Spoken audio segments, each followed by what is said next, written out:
I originally was working on a different video, but yesterday Blizzard released a new update to Sunder Charms in Diablo 2, and before we start, just want to say for the single player users out there, this won't affect you just yet, since it's purely a Sunder Charm thing. That said, the change is in how it now makes it so Conviction and Lower Resist specifically only function at 1/5 of their listed value against a sundered enemy. Some people may be celebrating this, others may not. It really does not matter to me because I'm here to simply say what's in the title. Blizzard, stop. I know your team is better at this at game design, and you have proven it in the past. The fix to Sundered Charms isn't going to be found in band-aid fixes of this skill, that skill, or maybe this item, that item function differently. Sundered as a function is a perfect candidate for what is known as bounded design, or simply put, a design with hard limits to prevent snowballing. By implementing these complex solutions to fix the original bad design, it's just going to become spaghetti instead, as just an overly complicated solution to a simple problem. Now for those that haven't read what the changes are or even what Sundered is, it's fairly basic one. They've taken the Sundered function, which is the new function, which reduces immune monsters to 95% resistance instead, and modified how it interacts specifically with Conviction and Lower Resist, which previously functioned at 100% of their listed value. Now they'll function at 1/5 like they do for normal immunities. I'm not sure if this is also applied to Amplify Damage and Decrepify as well, since the change doesn't drop until the day of the latter, but they were not listed, so we'll assume they're not. The big issue is this ignores the elephant in the room, Cold Mastery and high-end gear. Cold Mastery in particular being a big bane to the design of this item since it now becomes the only source that can effectively be used in a setup to drop an immune monster to full negative resistance, which effectively doubles listed damage and is the cap of that function. Previously, high-end gear combined with lower resist or conviction was able to get closer to this with the other elements, often making them move towards reaching up to the negative 50% for non-paladins, though paladins themselves were able to push closer to that with double damage range as well, specifically with lightning or fire thanks to their self-cast conviction. Though there was also the downside, especially for assassins and to a lesser extent druids, that they were not really able to do much to push resist down outside of conviction and lower resist except in very specific builds.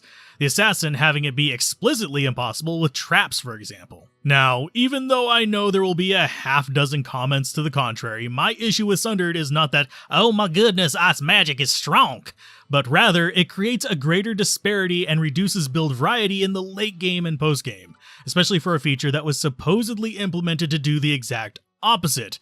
And now they're implementing these odd fixes to try and maintain that, but are instead rather cutting the legs out from under even more competing builds while leaving specific ones standing strong. As I said in the previous video on the subject, implementing an end of formula check for the resist and then setting that resist to a fixed number would be a better solution, both from an accessibility standpoint but also from a keep it simple standpoint. In my original proposal, I recommended 75% be the cutoff.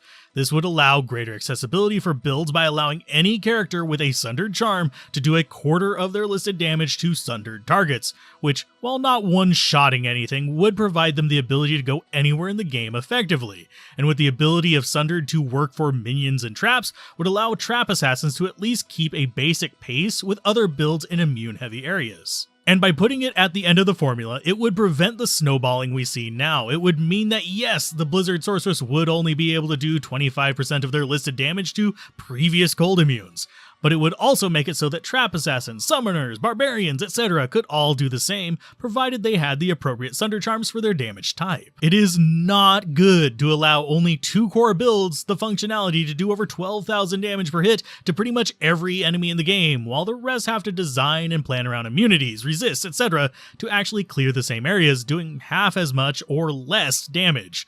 Sure, there is a challenge there, and no, none of these players will have these before reaching the end game unless they trade for them, but it's still an issue. As far as the argument that Sunder Charms will be super rare, realize that people will be farming these areas en masse to reach the race for 99 or even just to level up their characters for fun, which means that there will be a lot more drops that could potentially be these Sunder Charms. So basically, we just take the number of Geeds out in the wild now and divide that by 7 to get how many of each Sunder Charm there will likely be, which is actually quite a bit. Now, some things to remember, this change is not making other builds at all less viable than they were in 2.4. The builds will still function just the same, But the hope of these Sundered Charms increasing diversity by allowing the breaking of immunities is pretty much dead on arrival as they are right now. They're a good idea, executed poorly, and that is how it needs to be addressed.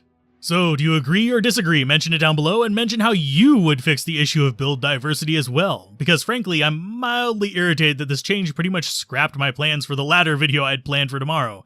We'll see if I have time to make a new one, though.